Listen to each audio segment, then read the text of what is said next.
Hello and welcome to the Songbird Sade Knits podcast. My name is Mercedes and I'm coming to you from Guelph, Ontario, which is the traditional lands of the Mississaugas of the Credit First Nation. It's been a while since my last podcast. I do have a young baby, so I'm just trying to get these videos in when I can and when I have lots to show you or when I feel inspired to record. So I do wish that I could record more often than I do, but it is what it is. So here I am today in mid-January. It's winter here. We did get some snow last night, so it's a winter wonderland outside. And yeah, just trying to enjoy the days and wishing for a little bit more sun and cold actually, because it's been quite mild, which means that it's been overcast and quite gloomy. So today is not too bad, but it would be nice to see the sunshine hopefully soon. Yeah, so I'm going to try to make this video somewhat efficient. I really want to update you all on what I've been knitting on, because I have been knitting and I have some finished items to show you, some finished sweaters, and a little bit of works in progress to share as well before, before I get too carried away and forget what I've knit since last time. So if you are new here, by the way, this is a podcast almost exclusively about knitting, but other crafts as well, woolly based crafts such as punch needle sometimes, what else? Crochet, of course, and any other craft that I feel like sharing. But today it is all knitting. So I hope you are well. I hope you are relaxed and cozy, and I would suggest grabbing something, a little snack or a tea or something comforting, and just settling in for a little bit. Thanks for joining me. So since last time, I've finished a few items, as I said. I don't even know what I showed you. I'm not even sure anything was in the works in the last video. But let's see. Anyway, let's start with what I'm wearing. This is something really fun. It flew off the needles and I just really enjoyed knitting it, and I think I'm going to get a lot of wear out of it. So this is the Qanik vest. I'm not really sure how to pronounce it. It's with a Q. Of course, all the things that I talk about will be in the description box below for you to look up yourself. So this is the Qanik vest published by Pickles Designs, and I think they're Norwegian.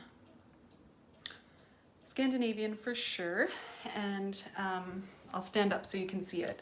So it's a turtleneck vest. You could do whatever neck you want on it really, and it has this side split, and it's a little longer. The hem is a little longer at the back than at the front, and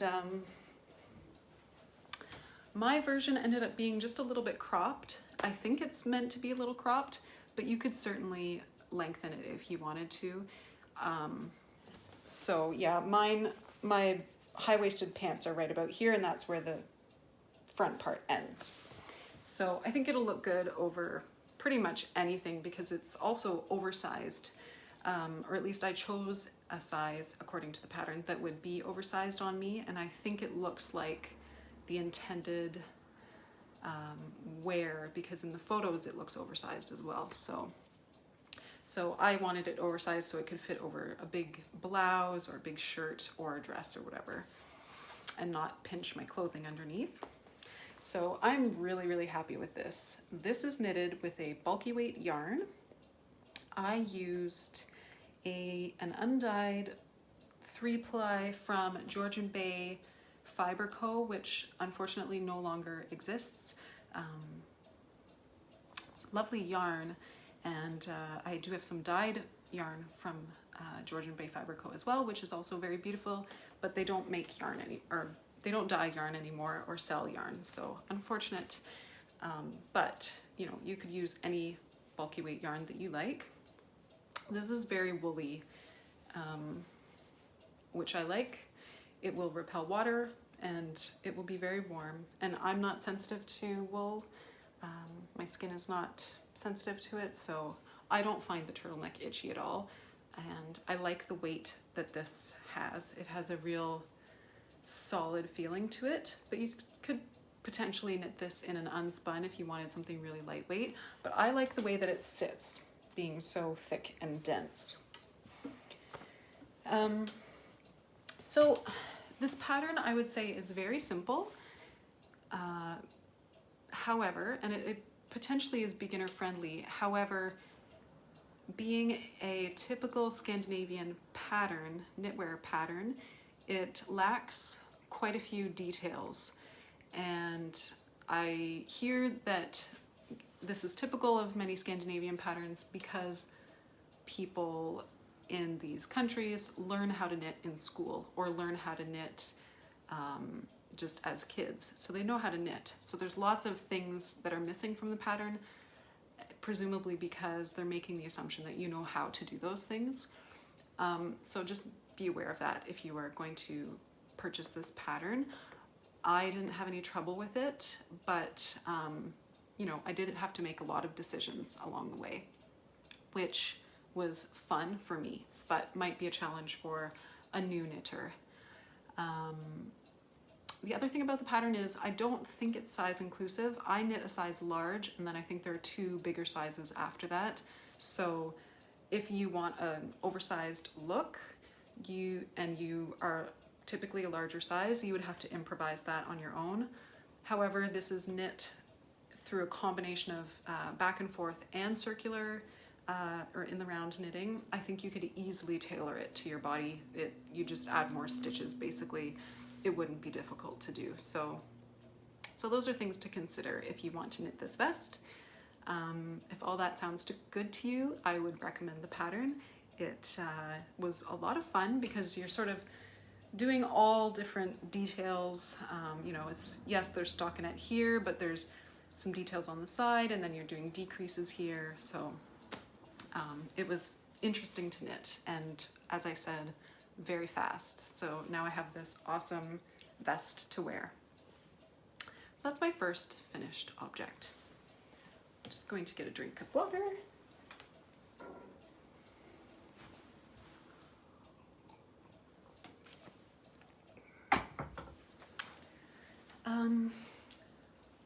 I can't remember if I had started this last time or not. I don't know. I don't think that I had. So this is another finished object. This is the Ducat Sweater by Kate Davies.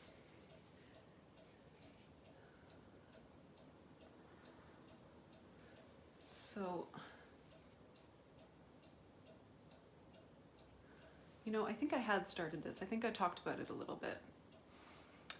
So it's just a very simple raglan pullover, knit top down in the round. Very, very soothing to knit on. Kate Davies patterns, I find, just always end up fitting really well. I don't know what it is, but it just, maybe it's just for my body type, or I don't know, but every pattern I've knit of hers, it just fits so nicely. It looks really flattering, and that's true for this as well. The raglan is kind of one of those wide raglans, which I really like. For me, I think it looks flattering. The neckline is really lovely. I think I mentioned last time that you don't do short rows per se to shape the neck. You actually knit back and forth a little bit to create this neck shaping with this height at the back, which I really enjoyed, and then you don't have the look of the short rows in the back, which was nice and possibly easier from a beginner standpoint, because short rows is sort of an extra technique to learn and can be a little confusing. So this is a great way to get that nice neck shape for a beginner if you don't want to tackle short rows.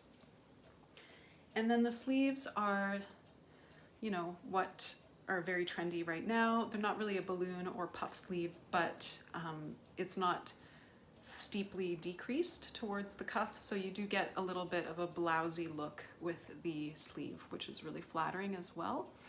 And then on the bottom hem and on the cuffs, there's a Ducat rib. So it's a special ribbing according to the pattern that involves some slipped stitches, which creates a really decorative rib, but also a nice structured rib that doesn't flare out on you. So I love that look because I actually don't really like ribbing that cinches in at the bottom. And this, as you can see, it's almost exactly straight down. So that's lovely. And I knit this in the color, I think it's called Gul, I don't know how to say that, G-U-L, in Hillesväg Tinde. So Norwegian pelt wool in this brassy green color, and it's one of my favorite yarns to knit with. It's very soft in a rustic way and kind of fluffy, a little bit like a mohair. So it has a nice halo, but it's also the dyed yarns are dyed over top of, I think, a gray color base. So you get this heathered effect and kind of a depth of color that I really, really like. And yeah, I think that's coming out well on the camera. That's pretty much what it looks like in person. This sort of yellowy, brassy green color. And yeah, I love this sweater. It's really beautiful. It is slightly cropped, as you can see, and oversized. So again, I find sweaters that are cropped and oversized very easy to wear. They go with all sorts of pants, high-waisted skirts, and they tend to look really good over top of dresses. So that's my other finished object for today, and I have one more. This is the Forestland Sweater yoke design by Knit.love.wool, Jennifer Steingass. So I think this is my 4th Jennifer Steingass yoke that I've made, and I plan to cast on quite soon one other, at least one other. But yeah, I really love her designs. Again, they fit really well. They're kind of, a lot of them are sort of knit at the same gauge, so you can be sure that, you know, once you've knit one, the others are going to work for you, or at least you can figure out what works for you in the first one and then apply it to successive knits. That's what I've done anyway. I've knit almost all of her designs in Lett Lopi, which typically is not what she uses in the pattern, but it works for me, so I just continue with that. So this is the Forestland yoke. This is Lett Lopi. I don't know the colorways. I think this is called Pine Green. I think the number is 1407, and it's a dark forest green with sort of heathered yellow flecks in it, very subtle yellow flecks in it. Maybe you can see that. And a little bit of gray as well. And then I've used light beige on the yoke. And yeah, isn't that a stunning yoke? I love this pattern. It's really nice. So I was going to talk about the gauge for this. I should just mention this is knit on 4mm needles. And then once you wash and block Tinde, it does sort of fill out. So it maybe looked a little bit loose and open when I was knitting on it, but it blocked out really beautifully. This is also knit on 4mm needles, the body anyway, and Lett Lopi is quite a bit thicker than Tinde, so this is a denser fabric. It's it's definitely heavier and more dense, but I do find you can knit Lett Lopi at a variety of gauges and it still turns out beautifully. It just creates you know, a loftier fabric or a denser fabric, and it just depends on what you are going for. So what I did here, I knit the colorwork portion on 4.5mm needles, and then the body on 4mm needles, and I don't know what I did the ribbing on. I did it in maybe 3.75, just something a little bit smaller. Now I've done this before with this same needles, and it turned out perfectly. The color work, I find my color work is tight, and I needed the extra needle size to create an even fabric throughout. But in this color work, for some reason, and I think it's because there aren't long floats, the 4.5mm needles created a noticeably larger gauge in the yoke. So it actually it's actually a little bigger at the shoulders and then kind of tapers in at the body. And if you look at the stitches, they're bigger up here versus here. So that's just something that I will take into consideration next time I'm doing a color work yoke. I will look at the color work and see if there are long floats, then perhaps a bigger needle is helpful for me. If there are not long floats, then I think I'll just stick with the needle size, the same needle size as the body, and see how that goes next time. Because I don't love how it turned out on the top. I haven't worn it yet, but it was puckering before I blocked it, and it's not puckering now, but I kind of worry that over time it will pucker again. So we'll see. I'll update you on that and see how it goes. So I did do modifications on this. I didn't follow the recommended neckline. I did a rolled neck, so I used a smaller needle than I think I used 3.5mm to do just a stockinette cast on and knit a few rows of stockinette to get a nice little delicate rolled neckline. And then mine is cropped as well. The original pattern is not cropped. And what I did on the bottom here, I did a split hem as well. So I did a little bit longer ribbing on the back and shorter on the front.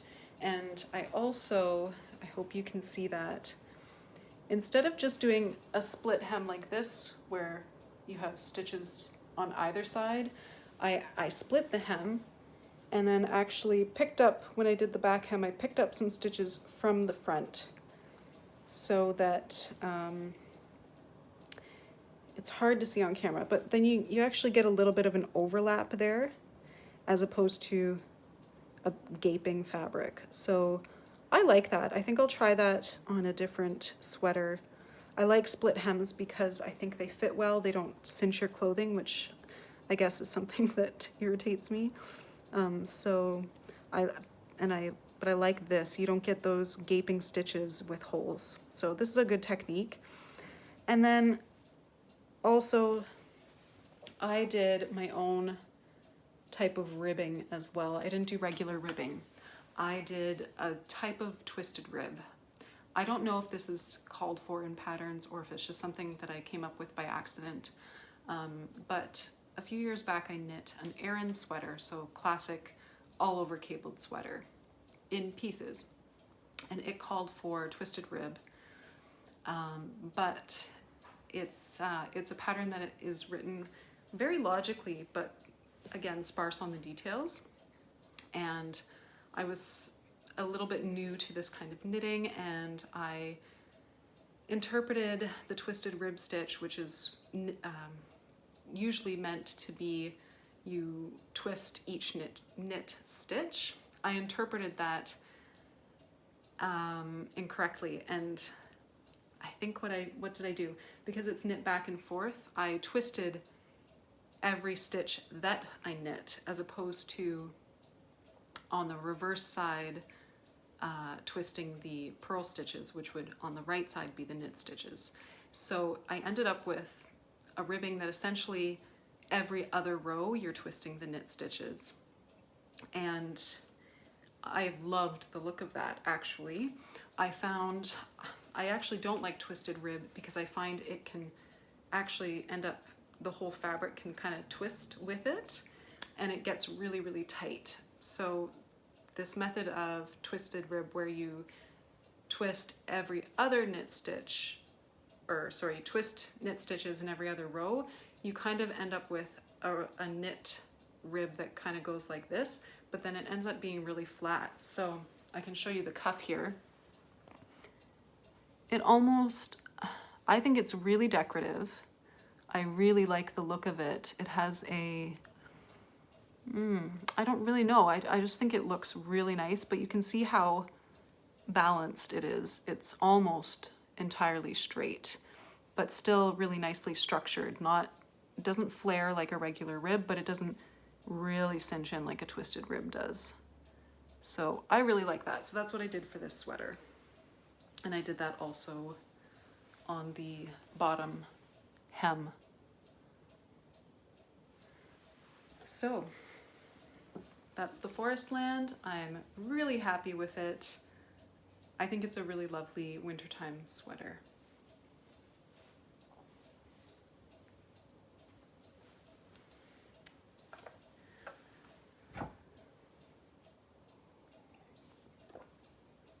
So that's everything for finished objects, which I think is pretty good. I'm pleased with it anyway, pleased with my progress. And then I have 2 real works in progress that I'm working on at the moment. The first is a new cast on, and I just cast this on yesterday actually. My family and I are going on a trip to Strasbourg, and the weather I think will be mild. I'm expecting it to be sort of mid-teens, like 15 degrees Celsius, you know, a little cooler, a little bit warmer throughout the month. We're going for a whole month. So I want some knits to take with me that are lightweight, of course, for the luggage, but also easy to layer and that are versatile, that I can wear in the beginning of the month when it's quite cool, maybe with a jacket over top, but that I can still wear towards the end of the month, maybe without a jacket, but that'll be, you know, not so bulky that it's too hot to wear. So I've had this mohair. This is actually a wool and mohair blend yarn by Donna Hancock. She's local to me, and her company is called Wellington Fibres. They have mohair goats, and they also have a spinning mill. Did I say that right? I think so. Spinning mill. And so they mill their own wool, and they do mostly mohair blends, and yeah, not mohair silk, mohair with wool. And I've used their wool or their yarn before, but usually mixed with something else, and this is the first time that I'm using it all on its own. So it's really lovely. It really, really is lovely. It has quite a bit of structure. It's perhaps not as fluffy as a silk mohair, but it does have a beautiful halo and a sheen to it, and as well as sort of the heft that you get with woolen yarns. So this is their lace weight, don't know if you can see that, lace weight lace weight yarn in the 80% mohair, 20% wool mix. And this is, I think this color is called lilac. They have very simple colors, and typically all solid, but the colors are not totally solid because I think they are hand dyed, I think. So they have some very, very subtle variation, but they're not heathered is what I mean to say. But they do have, yeah, I don't know how to explain it. They're sort of like softer sections of color and then more saturated sections of color, but it's nothing that you'd have to alternate skeins for, I don't think. It's really subtle. So this is the lilac color. And I had bought this with the intention of making a ranunculus, but I've already knit several ranunculus sweaters, and I am going to make hopefully another one before my trip in a plant fiber. So I didn't want to do another ranunculus with this. And so I just looked on Ravelry. I searched, searched for patterns using mohair, either single-stranded or double-stranded, and I came across the pattern called Pappus or Pappus by Midori Hirose. And it's a beautiful sweater using, you could use a variety of weights of yarn depending on your interest. I do think you should stick with something light just because of the way the garment is constructed with a heavier yarn. It might sag in an unflattering way, but similar to the ranunculus pattern, also by Midori Hirose, it's a one size pattern. I know the ranunculus is now in multiple sizes, but this is truly a one size pattern. You almost have to knit it to understand how it works as one size, but trust me, I've only just started, but I'm pretty sure you could make this any size you want, and you don't have to modify the pattern, you just follow the pattern and it will work, I think. And then similar to the ranunculus, her samples are knit in either lace weight held double or a light fingering yarn. So you could really experiment with the yarn that you use. It's very versatile, and it's knit on larger needles. So the pattern calls for 6mm, which I think is also like the ranunculus. I'm using 6mm. I'm a little concerned, I don't do gauge swatches, I'm a little concerned that it will be too small, but I think it'll still be okay. So anyway, we'll find out.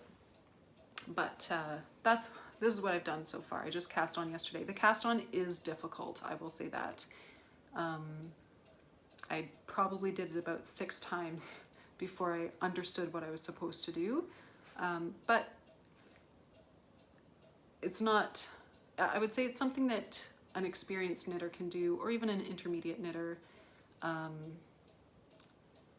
wouldn't say it's for beginners. It is kind of confusing, a little bit complicated, and a little bit fiddly. I think you have to, more than anything, it's the dexterity, the knitting dexterity that you have to have in order to do this cast on.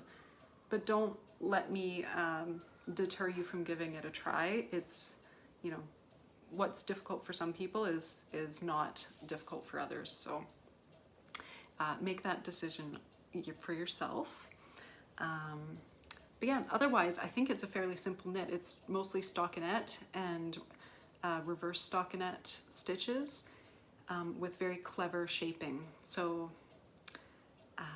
and I think it's a combination of knitting back and forth and in the round. So we'll just see how it goes. It's a very different garment construction than what I'm used to.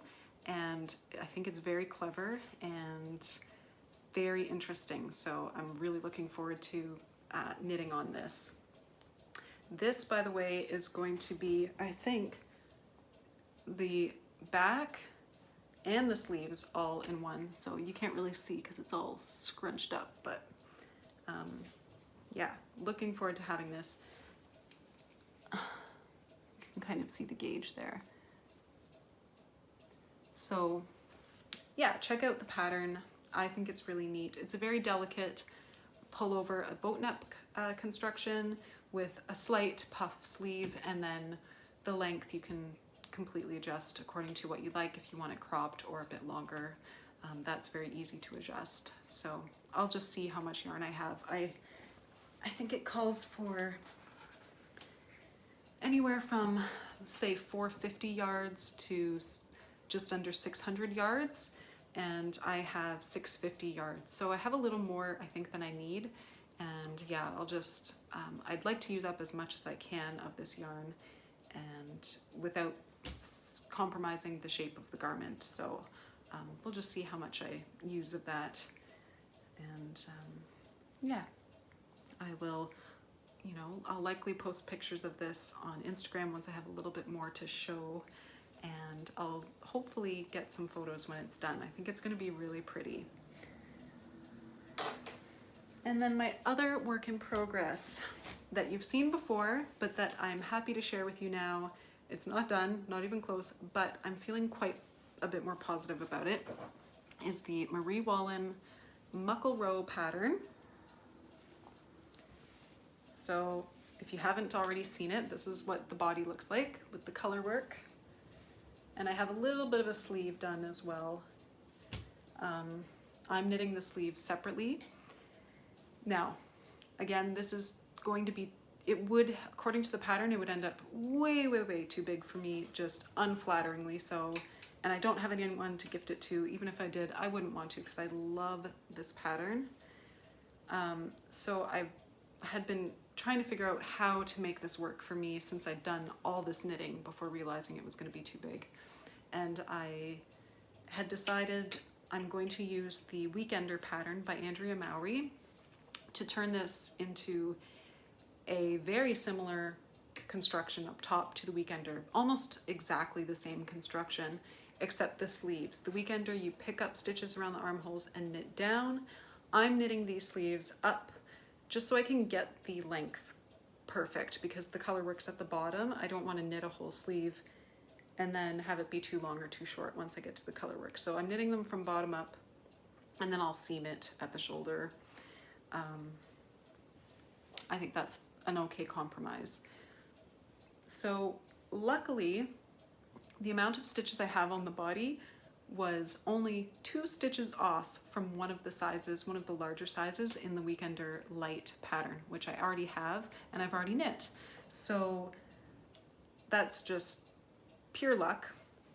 I don't really have to do anything to figure out how this is going to fit. I just now need to, I just decreased 2 stitches, and I just have to follow the Weekender pattern now for the front body, back body, and the shoulders. And that's it.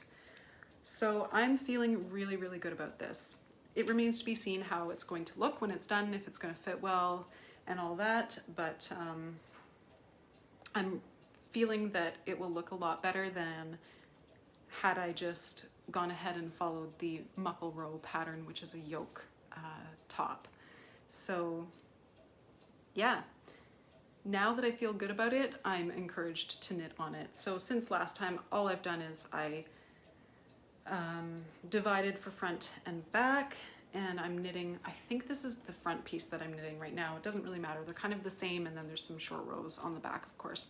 So I've just done that much of the front. And then you can see I've done a bit of a sleeve as well, somewhere in here. I'm almost done the color work on one sleeve. Oops, there we go. That's where the join is. There we go. I'll show you the nicer side. And I'm knitting this in Topsy Farms undyed single ply fingering weight, very rustic yarn, lovely, mixed with knitting for olive silk mohair in the color clay. So that's the body, and then the contrast color is Rauma Finull in just a light gray color. This is, I think, the color 0404. So there. So I'm feeling very positive about this one now. I just have to get knitting on it.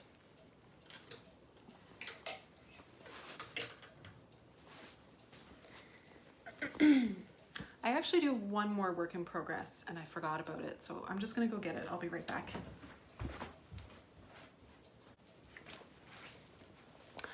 As I went over to where the cuckoo clock is, I realized I forgot to stop the clock before I started recording, so I apologize for the ticking in the background.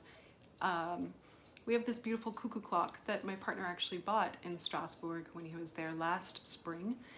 And when he first brought it home, the ticking really bothered me, and I don't even notice it anymore. It's something that you get used to after, you know, a week or so. I don't even notice it. So I apologize for forgetting to turn that off when I recorded. I won't have time to re-record this, but I will do my best to remember that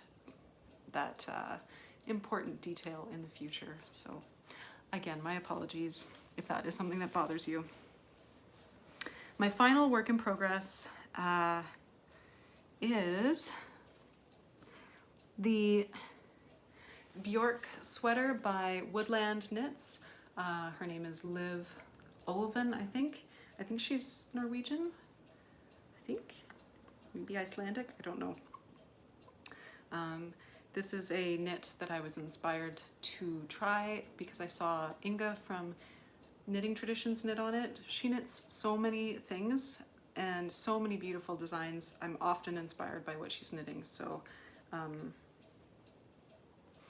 yeah, I saw this one and couldn't wait to cast on, so I ordered the yarn and cast on immediately. I haven't made much progress on it since then though. Just because, well, there's a raglan increase that I kind of don't like, and I have to really think about it when I'm doing it. So that's why I haven't picked it up yet. I hope to get through the raglan part and then just do the color work section, which is easy, and hopefully it'll be smoother knitting after that. But other than the raglan aspect, I'm really, really liking this. This is just the top, and it's on a short needle so you can't really see, but it should hopefully hit the top of my shoulders where this color work begins. And that's what the color work looks like. So I'm almost done one full repeat. I just have, I think, a couple more rows to do there. And then it just repeats this sort of striping pattern throughout. And I'm knitting it, it's written for plötulopi, and I'm knitting it in plötulopi. And I'm using the color Black Sheep. So this is like a natural black, which is more of a brownish gray. I've used this before. In the very first Lopi sweater that I made using Alaphos Lopi, I used this colorway. And I do really prefer natural, especially black and white. I prefer the natural versions of black and white. I find them just a little bit softer. And then I'm pairing it with, is this light beige? I think it's light beige as well. And yeah, the light beige is gorgeous. It's just a nice mixture of warm beigey tones. It's really, really gorgeous. So I'm doing a really natural version of this sweater. It probably looks very similar to the sweater in the pattern photos, only the designer uses Knit.love.wool for the main color and then plötulopi as the accent. So I don't know what that Knit.love.wool color is like, because I have never knit with Knit.love.wool. So I'm just using plötulopi for the whole thing.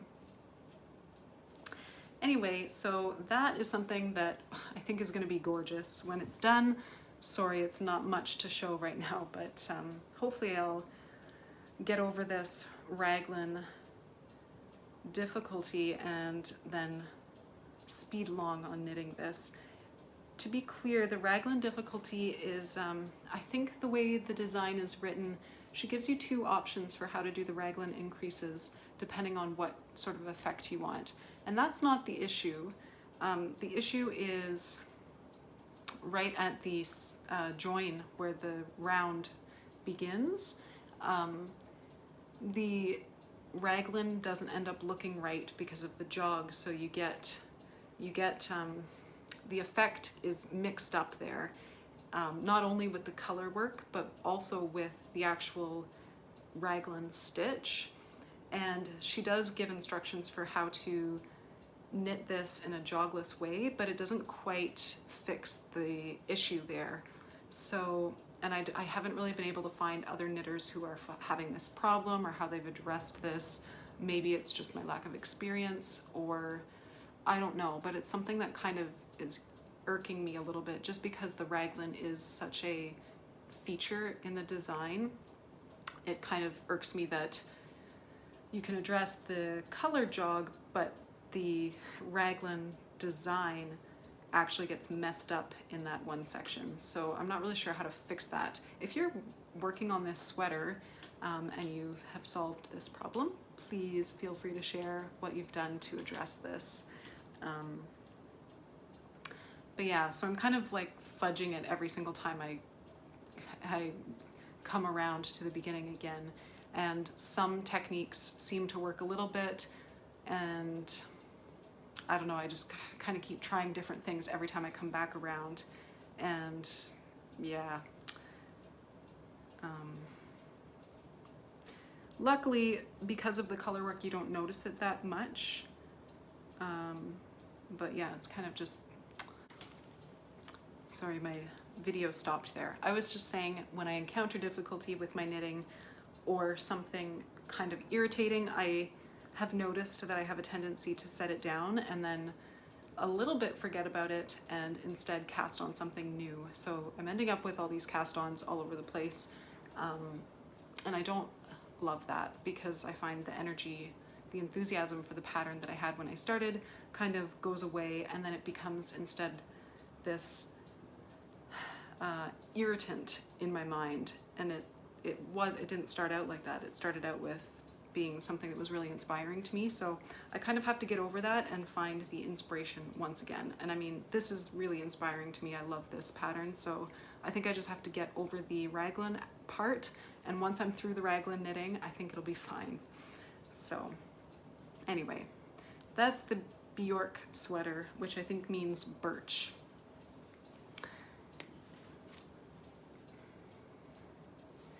And that is all for my knits to share with you today. Yeah, don't know when I'll get another chance to podcast. I just wanted to check in with you and share a little bit since I was afforded the opportunity to do so today. So yeah, thank you for joining me. And maybe in the comments below, if you have a similar crafting or knitting block like I do, when you know, just something that causes you to stop your project and put it away and forget about it, share with us what that thing is. And if you have a way that you kind of get over that, feel free to share that as well. If not, that's okay. Sometimes just recognizing the difficulties that you encounter is the first step in figuring out how to overcome that difficulty, or figuring out that, just noticing that you do that.